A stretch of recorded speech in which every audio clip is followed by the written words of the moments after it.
All right, welcome back to Whiskey Buds. I'm Kurt, I'm Billy.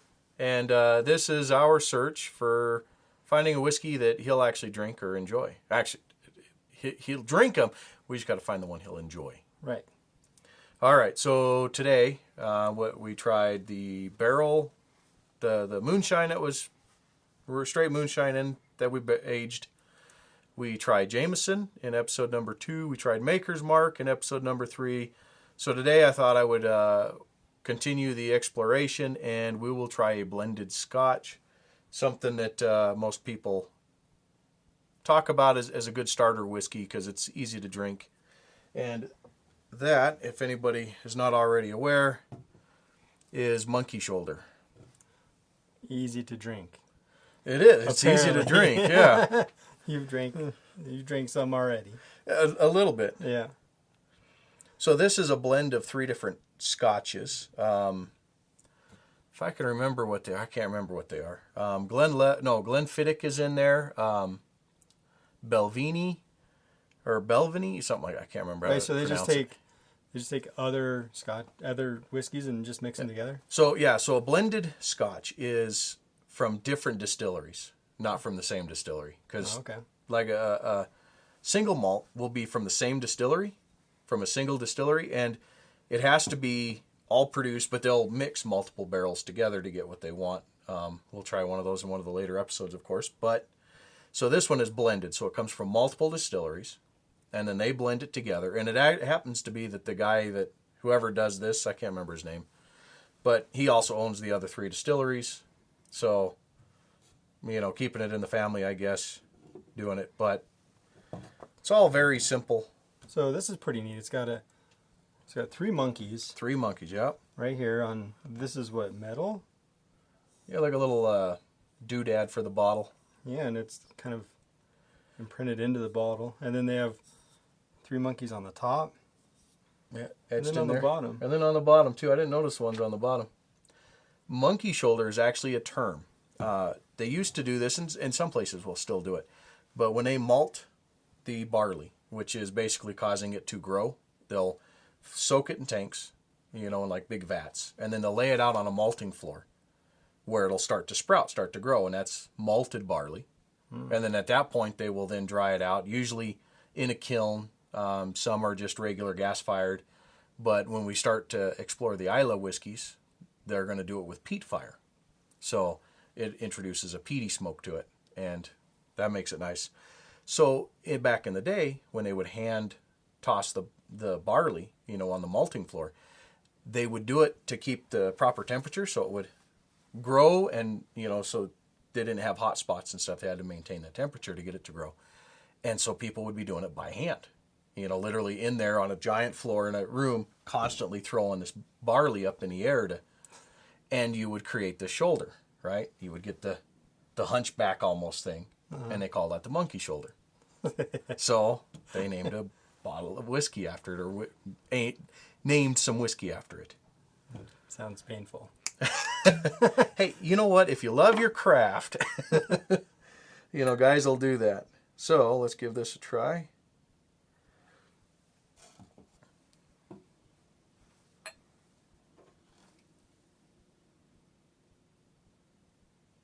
The cork looks a little bumpy. Yep. Yeah, you got to maintain your corks in whiskeys. You can't leave them on their side like wine. That's why you store wine all on its side, is because it keeps the cork wet, so that way you can't get the air to it, cause it to oxidize and go bad. Whiskey, you can't do that, because if you leave it on its side, it will literally eat through the cork. So really? Periodically you have to actually tip it on its side, every few months or whatever, if you have a bottle that long. But so you just want to keep it wet, but not keep it in there. Exactly. All right, well, I see so they got something on the back here. Okay. It says, rooted in malt whiskey history and inspired by the malt men who still turn the malting barley by hand, Monkey Shoulder is blended in small batches of 3 fine Speyside single malts, scotch. Yep. then married to achieve a smoother, richer taste. Don't be a drunken monkey. Drink responsibly. So Speyside is one of the areas of Scotch.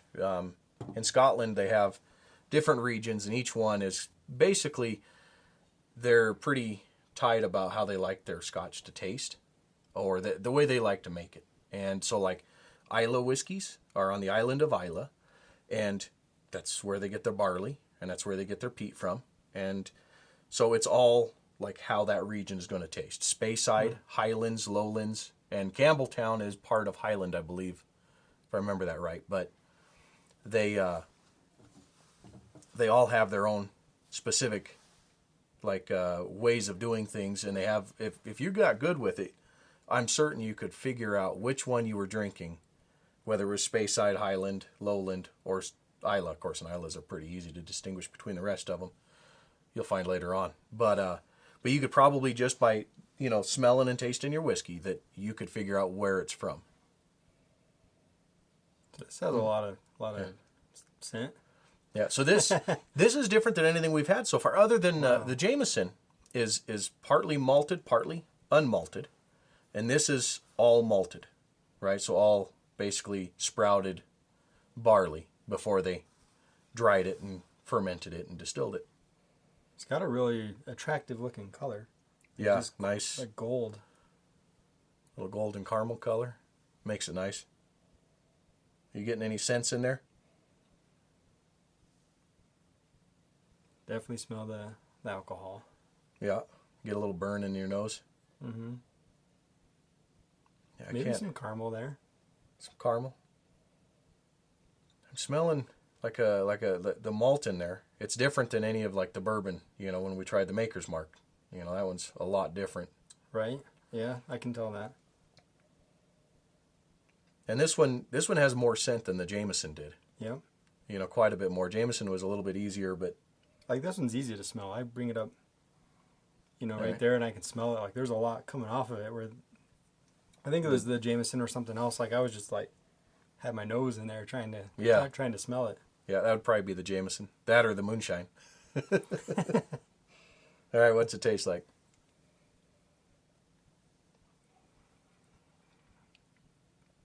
Oh man, it's a.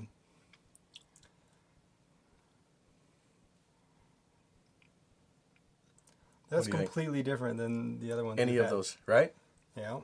Yeah, this one's going to be different because again, it's 100% malted barley, and the others were mostly corn. A lot of it was corn because the moonshine is corn. The Maker's Mark is a lot of corn with wheat, and then Jameson has a blend of both malted and unmalted barley, which is going to give you a different flavor than this. But it's also got grain whiskeys distilled in it also. So what proof is this then? I think it's 43%, so 86 proof. So this is less than the other Maker's ones. Mark, but more than Jameson. Oh, okay. Maker's Mark's 45, Jameson's 40. So the initial contact is a little bit rougher than Maker's Mark, I think. Was it? All right. See, that's the one you had a hard time with. Yeah. I don't know. The first sip is just like, whoa, but then it calms down pretty quick and it has a lot of flavor. Yeah. You said that about Maker's Mark too. Is that after the first one it burned, and then afterward you're like, I want some more. Yeah. Yeah.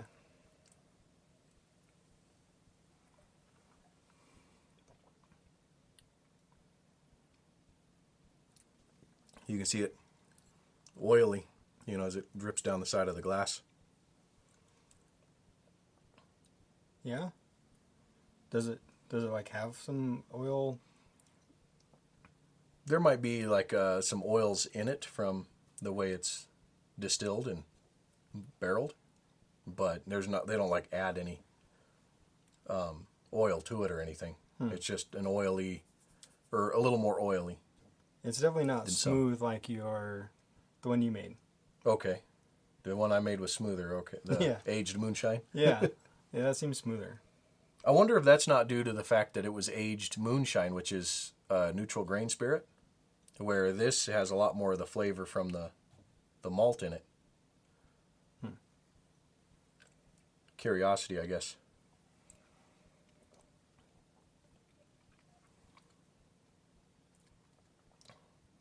Well, still don't. Yeah. Where does that one rate for you Yeah. on a scale of 1 to 3?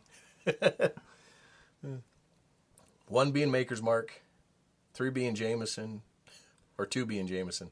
So far, Where I we think at? this is tied with Maker's Mark for the bottom. For the bottom, huh? Yeah. You don't like this one much. Well, I don't know. It's the first. The aftertaste isn't bad, but the first part is just not enjoyable. No? You don't like So the I think first this thing. and Maker's Mark are like at the bottom, and then Jameson. Jameson and then, next, and then that. I wonder what that is with that. Like, because, there's less strong flavors in that moonshine. But it was like, I think I read in there that it was 8 times distilled, or not distilled, 3 times distilled, 8 times filtered, which could make it smoother, easier to drink. That's one of the things that makes Jack Daniel's popular, is because it's charcoal filtered, which is a little different. That's what makes a Tennessee whiskey versus just a straight bourbon, is doing the charcoal filtering. But This one, like, almost felt grainy. okay, yeah. Not like a grainy flavor, but like a texture. Like, I mean, not like sand or anything. No, but, yeah. but like almost Like a grain, like the opposite of smooth. Like it just sharp and I don't know. almost like gritty, Well, maybe like tiny little grits. tiny little bit, yeah. It's definitely different. This is a new. It seems like a kind of a new texture from the other ones. Yep. Yeah, and it should be. That's why we're exploring it. Later on, we'll be trying some other stuff, rye whiskeys. That'll be interesting for you. Think rye bread.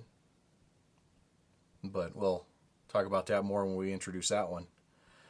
But, so this one here is tied for Maker's Mark, and Jameson is slightly above it, and then just standard moonshine, aged in your own barrel at home, so far is his preference. Well, I guess you're cheap and easy to, So you can make it means- all at home easy. So that means either you make good stuff or my taste buds are just whack. Yeah, I don't know. I think by the time we finish drinking all the whiskey I have, and it keeps growing as we have to wait to film, so we may never get to the end. By then, you'll probably like whiskey. It kind of smells different now that I've had Some? Yeah, it will. What are you getting? You said caramel earlier. Okay, well I don't. Any like fruit? I don't smell the alcohol as much. Oh, good. It's kind of like fruit, but not a sweet smell. Okay. It's like Like a fruit. sour fruit almost? No, No? just a hint of fruit, but no like sugar sweetness Okay. smell to it. How about like a fruit peel or something? There is like the kind of caramel, but not a sweet caramel. Oh. Yeah, this one probably won't I don't have know, near as much caramel scent as like some of the bourbons will. I like the bourbon smell. Yeah. And I can tell this is not like it doesn't have that bourbon smell. No, this doesn't even come close to Maker's Yeah. Mark, does it? Like just the flavor is No. completely different. Yeah, that's right. The flavor is completely different, but that first burn is still. Yeah. Still initial. It's kind of the same. All right. But maybe, I don't know. Maybe that's just something you work past. I do seem to get used to it the more you Yeah. drink. Yeah. You just kind of get like, all right. And the first sip always is like first of the day. I heard a hack where you could actually take a drink of vodka, something that won't change the way you taste, and you just swirl it around to try to deaden your mouth of the ethanol, so that way it allows you to get more flavor through it. But after drinking 2 or 3 sips, you should already have that taken care of. All right. Well, Well, that is so monkey shoulder. yeah, that's Monkey Shoulder, and no, it is currently not his favorite. It is tied for his least favorite so far. Maybe we're gonna have to break out something like the Booker's or the Stag Junior, or something really strong like that to really wake him up. He might enjoy those. Like that would actually be kind of curious. Maybe the Ardbeg or Compass Box. Those might be some good ones to try for him. So this isn't strong? No, this is we've been keeping the flavors like nice and light, Oh, really? trying to ease you into this. Okay. So there's some challenging ones that we have that might actually be very enjoyable, but tend to be a little more challenging. Actually, the truth is, based on what I've heard and what I'm seeing now, I think you'll probably enjoy those better because the flavors are more prominent. Yeah. And I think they'll cover up that burn better for you. Okay. Well, So- we'll have to find out. Yeah, stay tuned to find out, I guess. All right, until next time, See you guys. cheers.